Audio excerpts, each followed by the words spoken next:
చంద్రబాబు నాయుడు అంటేనే సంపద సృష్టి.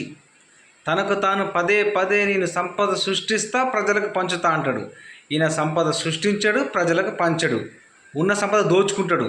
దోచుకోవడానికి, దాచుకోవడానికి, పంచుకోవడానికే ఇతని పరిపాలన. అందుకే కదా కేవలం 15 నెలల కాలంలో చరిత్రలో ఏ రాజకీయ నాయకుడు చేయని విధంగా, ఏ సీఎం చేయని విధంగా 2 లక్షల కోట్ల అప్పు చేసి ప్రజలకు సంక్షేమం, అభివృద్ధి ఇవ్వకుండా కేవలం తన వర్గాలకి దోచుకోవడానికి, దాచుకోవడానికి, పంచుకోవడానికి 2 లక్షల కోట్ల అప్పు చేసిన ఘనత చంద్రబాబుది.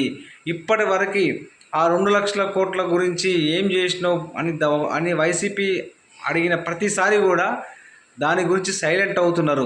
ఒక శ్వేతపత్రం లేదు. అసలు ఆ 2 లక్షల కోట్లను ఏం చేసిరు అన్నదానికి ఇప్పటికి కూడా క్వశ్చన్ మార్క్. అందులో సింపుల్ ఏం లేదు, దోచుకోవడం, దాచుకోవడం, పంచుకోవడం, తినుకోవడం. ఇదే చంద్రబాబు నాయుడు యొక్క విజనరీ పాలన.